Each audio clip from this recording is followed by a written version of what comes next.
Hey, good morning, good morning, good morning, everybody. It's Thursday. It's September 17th, 2020. And you guys, it's our last day together for over 3 weeks, really.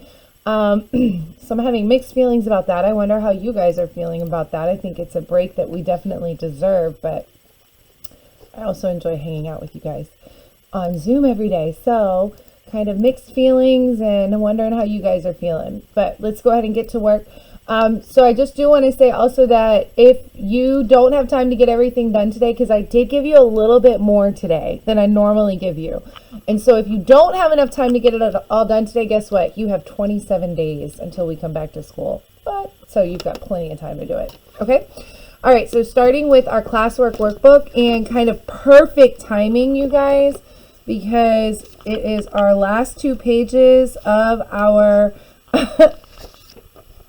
of our math cards, and I'm laughing because a few of you guys have been playing with them like it's money. So go ahead and please cut out your last 2 pages of your flashcards, and then of course we're going to add them to our math envelope. So you should have a full stack of math cards that you are going to be able to practice over break, and you're going to practice it for hours every day over break. I just know it. You're going to come back having all of your division and multiplication problems memorized. Okay, so 51W, 51Y, and you're done cutting out. Very good. So now we're going on to, you're going to complete page 67 today. This is similar to Tuesdays. I was about to say yesterday, but yesterday was our catch-up day on IXL. So at any rate, you are going to be completing page 67. We can read the information in the boxes above together. So at the top it says identify addition and multiplication properties. So I think what we're going to do is we're going to kind of go across, because each one of these properties are the same for addition as they are for multiplication, okay? So all you're doing is changing the symbols. And you guys already know these. We've been talking about them. All right. So the commutative property of addition, if you remember, that just means that we can change the order of our add-ins. So all that's saying is that 3 plus 5 is the same as 5 plus 3. You guys know that. Commutative property of multiplication, same thing. It just means that any 2 numbers we multiply together, we can flip-flop them, and we will get the same answer or the same product. Okay. So 3 times 5 is the same as 5 times 3. You guys know that. All right, I'm going to come down. I'm actually going to skip B and E, and I'm going to come down to C and F, because these are ones that we kind of already know, I think. So actually I'm going to put a big check, because like, yes, I've got this. Yes, I've got this. Identify property of addition. If 0 is added to a number, the sum of that the sum equals that number. So all that's saying is if you take an add-in plus 0, your sum will always be the same number as that first add-in, okay? We know that. All right, the other thing that we need to say is the identity property of multiplication follows the same rule if we multiply times 1. That's why so many of you guys were wanting to do the ones yesterday for a multiplication race, because you realize now how easy ones are. A number times 1 will always equal that number. You guys know that now. This one I think you guys know as well, 0 property of multiplication.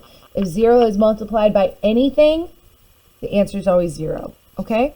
So really that just leaves us with these 2. So that kind of calms us down a little bit with like, oh my God, this is so much new information. It's not.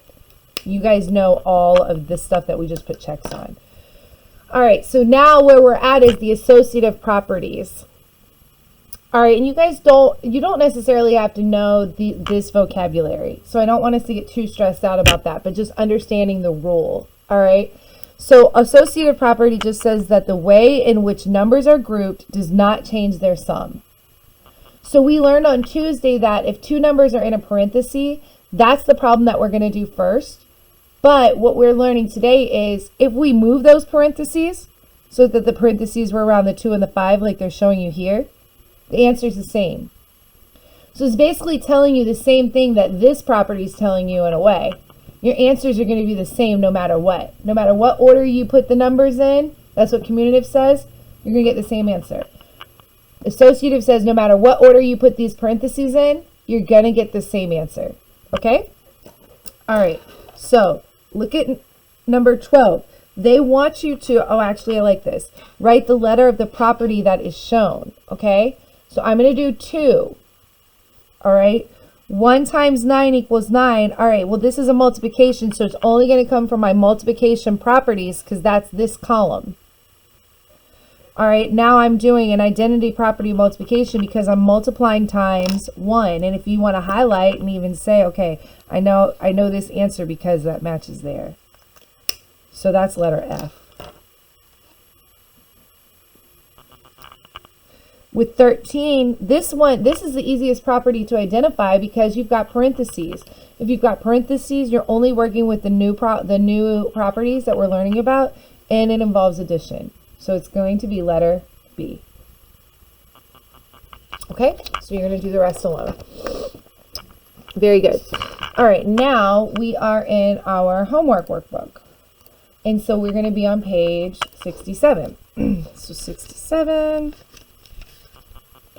Oh, that does not look right. I don't think that's right, you guys. Let's check it again. Oh, no, 67. That's what we just did in our classwork workbook. I'm looking at the wrong page. 69. Okay. All right. So you are going to, for 1 through 3, it looks like you're going to be drawing a rectangle to represent each exercise. So you're going to do something similar to what you see down here in a way. You don't have to do the little boxes, but what you do have to do is sort of like an array. All right. I can go longer with the width. So you have to make a rectangle drawing to represent each exercise. So really I can just write, all right, this is 5. Because this side is shorter, the length is shorter, I'm going to make that side 5, and I'm going to make the width 9. Now, what would be even better is if you wrote like inches, or maybe you want to do yards, or maybe you want to do millimeters. So this picture represents that question, okay? And of course we know that 9 times 5 is 45. Okay, Ashley drew this large rectangle, which is made up of 2 small rectangles. So you kind of see there's one and there's one. It says find the area of the large rectangle by finding the area of the 2 small rectangles and adding them. So all we have to do is with this small one, and maybe you want to even color the 2 different colors so that your brain is kind of focused on the 2 different rectangles, sort of like that, right? So the first rectangle, I'm going to do 5 times 3, and that will give me 15. The second rectangle, okay, they don't give me the length here, right? So oh yes, they do. They give me 4. I'm sorry. And then the width is up there, right? There we go. So now we're going to do 4 times 3 equals 12, and then we have to add them. So we say 15 plus 12 equals, and you finish. Okay? I'm not going to do that. You can do that. All right, you guys. So then for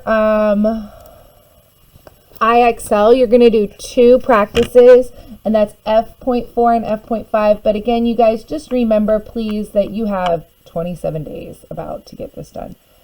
All right? So now let's talk about, I think we can do language arts really quickly. We're going to have to do 2 separate videos because I have a parent-teacher conference I have to do in just a few minutes. But we have, let's see, language arts. Okay, so you're going to open the worksheet with your language arts. Today's a little different. You'll need your workbook. So go ahead and open to your next page in your workbook. All right, and yesterday you should have found plural noun examples in your reading textbook. That's what we used. Okay, so with your next practice, we're going to do your worksheet that's attached to your Google Classroom. So if you go to your Google Classroom and you open your worksheet, the title of your worksheet says plural nouns again, so I'm going to add that as the title to my notebook. I put today's date, which is the 17th, okay? And your directions say to read the rules for converting nouns with a variety of endings into plural nouns, and then use the chart to write the plural form of each noun. Now, there are 28 words here, you guys, so let's make a compromise. I'm going to do the first 5 for you. and then you choose any 15. You can choose any 15, but still put the same number so that when we come back and check the answers, you know what number we're doing, okay?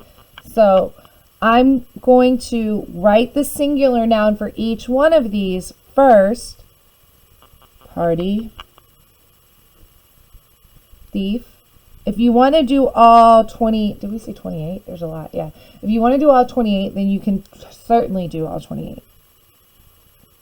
Okay, so this is integrating some skills, you guys, from second grade, because in second grade we did learn that when we have an FE, that changes to V's. All right, so here we go. Sky, drop the Y. Fly, drop the Y, add IES. Party, drop the Y, add IES. All right, now this is where something changes a little bit, right? Because we have the word thief, and thief ends in F. So we have to ask ourselves, do we add just an F, or do we drop the F and add VES? And the answer is, for thief, you have to drop the F by F and add VES. Same thing with wives. So that F gives you a signal. All right. So you will do the same thing through number 28. Okay, you guys? And then you have to, let me go back to your Google Classroom. You have to do 2 IXLs, and the IXLs that you have to do are KK.5 and KK.8. All right, you guys, so I have to do 2 separate videos, so I'll be back for a second video in just a minute.